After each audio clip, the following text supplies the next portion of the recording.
करने वाले दरिंदों का मास्टरमाइंड तो हूं मैं। अकबर बुराई के खिलाफ हमने लड़ाई लड़ी, लोगों को हमने संगठित कराया, लोगों को दबने नहीं दिया, कितनी चालें चली थी। उसमें तो ये निकल के आया वे मारने के अलावा उनके साथ दुष्कर्म करने का काम करे, बलात्कार करके हमारी चाची की हत्या करी है।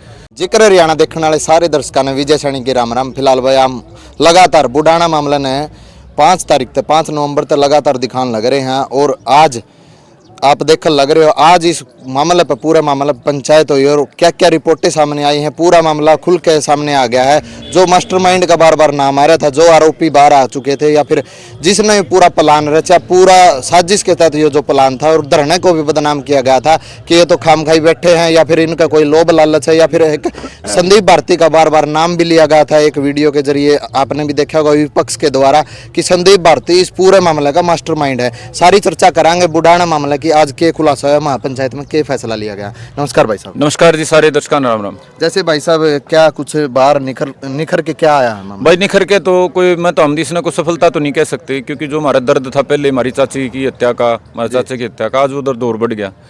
हम तो न्यू मान रहे थे कि मास्टरमाइंड है, 2 चरण मिलके मतलब पागलपन में मार दी, लेकिन इस एसआईटी की जांच रिपोर्ट जो 2 जनवरी तक एसआईटी की शुरुआत हुई थी उसमें तो ये निकल के आया वे मारने के अलावा उनके साथ दुष्कर्म करने का काम करे, बलात्कार करके हमारी चाची की हत्या करी है।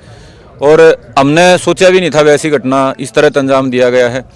दूसरा एसआईटी की रिपोर्ट में ये शामिल है भाई, ये सारे बराबर के दोषी हैं। एसआईटी रिपोर्ट में आप जिसे एक मास्टरमाइंड का जिक्र कर रहे थे, बिल्कुल राजेश का नाम बार बार आ रहा है। हाँ, वो मास्टरमाइंड जो बहाने करा था, मैं तो था नहीं, मैं तोड़ा था, छोड़ दो सारी बातें ने। 5 तारीख को पहले मर्डर के बाद वो और कहीं नहीं था, सिर्फ हत्यारों की सुरक्षा में था। इन हत्यारों के खिलाफ एक और छोटा मुकदमा दर्ज था गांव में उसी दिन 5 तारीख का।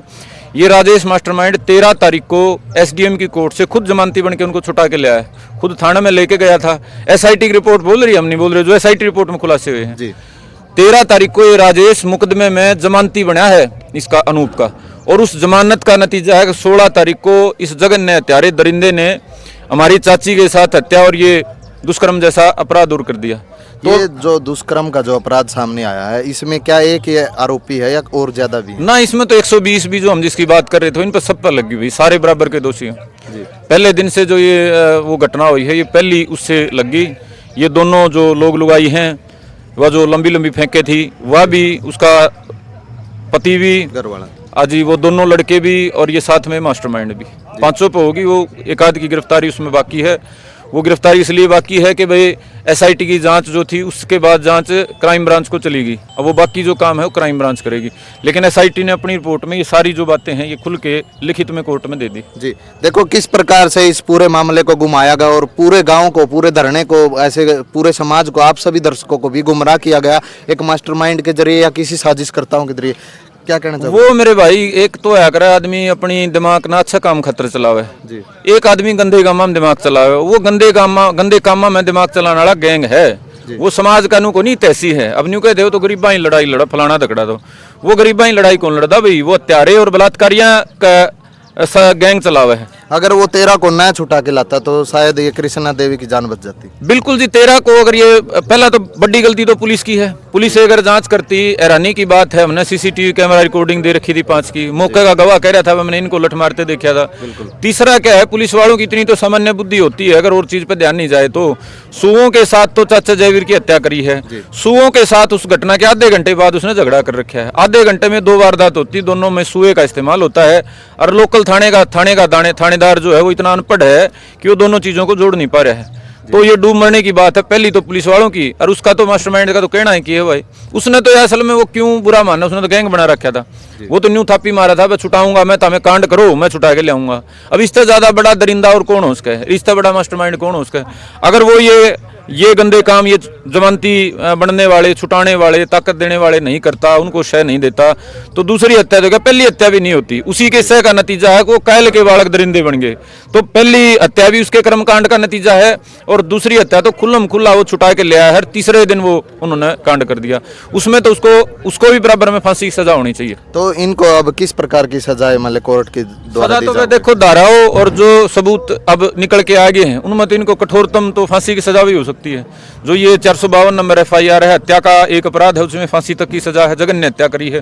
दूसरा दुष्कर्म हत्या जो धारा है 66 नंबर, उसमें भी इसको फांसी सजा हो सकती है। तो इसमें भाई कम से कम हम तो ये उम्मीद करते हैं कि अंतिम सांस तक की उसको जरूर सजा होगी, और फांसी हो जाए तो वो भी कोई बड़ी बात नहीं। जी, अगर धरने की बात करी जाए, क्या धरना आगे भी चलेगा? देखो जी, हमने आंदोलन छेड़ा था जिसमें धरना एक पार्ट था, बीच में हमने प्रदर्शन भी करे, आप सबने देखा। हमने बड़ी पंचायतें भी 2-3 बुलाई। तो आगे हमने जो 3 महीने में प्रशासन पर दबाव बना के ये जो कार्रवाई कराई है, अब इसका 90 दिन में एक चालान पेश हो चुका है, 90 दिन में जांच होली, कोर्ट में सबमिट होली।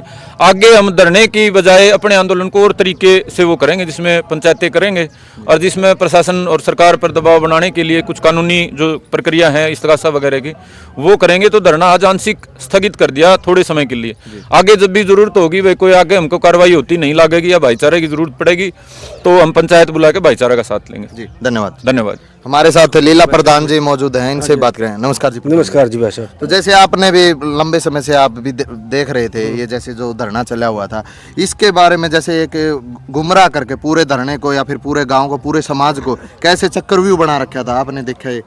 बताऊं जी भाई साहब, कुछ लोग चक्रव्यूह में आ रहे थे, ऐसे ऐसे ऊर्जावान साथी दिखाइयो, ये ऐसे ऐसे नहीं आ रहे थे। संदीप भारती को भी कहीं ना कहीं मास्टरमाइंड बता रहा समझे, मास्टरमाइंड तो आम आदमी से अलग है, इसकी ऊर्जा अलग है। मास्टरमाइंड था भाई दरिंदों को पकड़वाने वाले, सच्चाई पे चलने वाले लोगों का, और वो मास्टरमाइंड थे हत्या करवाने वाले, बलात्कार करने वाले दरिंदों का। मास्टरमाइंड तो हूं मैं। अकबर बुराई के खिलाफ हमने लड़ाई लड़ी, लोगों को हमने संगठित कराया, लोगों को दबने नहीं दिया। कितनी चालें चली, गांव में किसी को बकाया, इलाके में किसी को बकाया। बहुत सारी ऐसी बातें हुई कि संदीप तो अपना चेहरा चमका रहा है, राजनीति करना ये चाहता जो है। बात आप कह रहे हैं, ये है मास्टरमाइंड।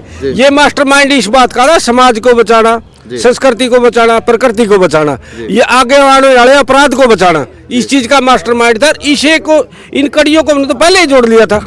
आप कई लोग जोड़ नहीं पाते, ये उनमें दादा जोड़ सकता है, ये भाई जोड़ सकता है, मैं जोड़ सकता हूँ। मैंने पहले दिन आके बता दिया था, ब्लाइंड मर्डर का मतलब है इसमें किसी का कुछ नहीं होना, किसी ने कुछ नहीं देखा।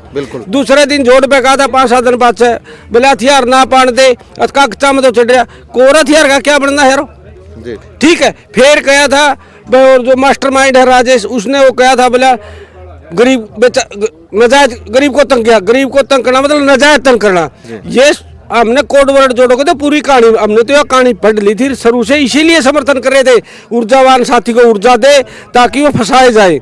कमजोर दिल के लोग तो इसमें तो बाज लिए थे। बिल्कुल ठीक है। अच्छे दिल के लोग तैयार थे, अच्छे इंसान है, प्रकृति को बचाने के लिए जरूर है परमात्मा ने कुछ छोड़ रखा है। असली बीज मनुष्य का, असली बीज खेत का, असली बीज पशु का कुछ ही % बच रहा है।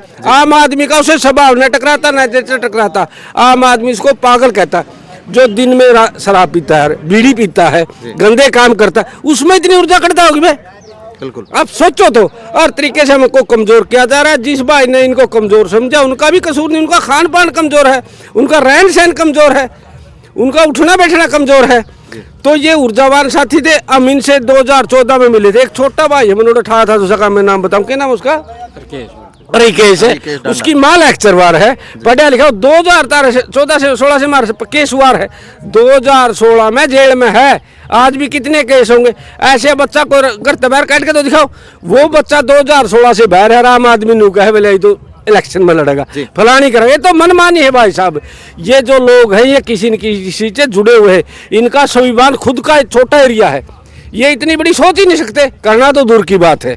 तो मैं आपके चैनल के माध्यम से बताना चाहता हूँ, आप जैसे लोगों ने, इन अच्छे लोगों ने, इन अच्छी दुआओं ने, अच्छा जो ऊर्जा है, घर बैठे जो पहाड़ों में बैठे जो तपस्या करे, वो लोग ऊर्जा छोड़ रहे संसार को बचाने के लिए। और ऊर्जा को प्रयोग करने के लिए कोई माध्यम होता है, जैसे युवा ही है, जैसे संदीप भारती है, ये आम आदमी से अलग है। तो इनका पूरे समाज को ध्यान रखना चाहिए, लेना चाहिए। समाज बचाना है तो ऐसे अच्छे लोगों का साथ देना पड़ेगा, देना चाहिए। और मैं प्रधान खटखट खाप लीला छापड़ा बार बार इन भाइयों का समर्थन करने के लिए आया हूँ। धन्यवाद। बिल्कुल, धन्यवाद। नमस्कार भाई साहब। राम राम भाई। जैसे भाई साहब ये एकदम से निचोड़ आ गया इस मामले का पूरे का, ऐसी मतलब कल्पना भी नहीं की थी कि जैसे एक दुष्कर्म वाली जो घटना सामने आई है, क्या मारने से पहले भी और मारने के बाद भी ऐसी कुछ रिपोर्टें सामने आई है? भाई बहुत सारे सवाल हमारे अंदर थे। जिस प्रकार से हम डेड बॉडी देखा था, प्रशासन ने 80 प्रेस कॉन्फ्रेंस करके निचोड़ काट दिया उस बात के। तो साइको है, दारू पी रहा था, लूटपाट का तरीका था, मार दिया। हमारा अंदर थी बात को, बात नहीं मैं कहा। उसके बाद उन्होंने प्रयास करे आसी एसपी की हमने नहीं मानी, लगातार धरना चलाया, सरकार को दबाव बनाए, उसके बाद हम डीजीपी साहब से मिले, उन्होंने एसआईटी गठित करी, लगातार हम एसआईटी का टच में रहे। जो बातें निकली हैं सरकार पर भाईचारा का दबाव होता है, तो ये हत्या के जो आरोप थे सच साबित हुए हैं और इसी दरिंदा है, फांसी तक की सजा मिलना काम होगा। तो अब बुडाना गांव की जो महिलाएं हैं आराम से खुले में मतलब भय का जो माहौल हो कहीं ना कहीं खत्म हो गया है। भाई देखो एकदम तो निकला नहीं करता, ठीक है, इन दोषियों सजा मिल जाएगी, फांसी हो जाएगी, सारी चीज़ जाना है तो समाज ना हो जाएगा, क्योंकि भाईचारा साथ खड़ा दिखा है, लोगों में हौसला भी आया है, हम अकेले नहीं है, कल ना किसी गरीब के साथ हो जाते तो कौन खड़ा बनता भाई। तो ये सारा भाईचारा रेड़ा का पेड़ा ये है तो मजबूती मिली है और महिला हौसला बढ़िया है भाई। जी धन्यवाद भाई साहब।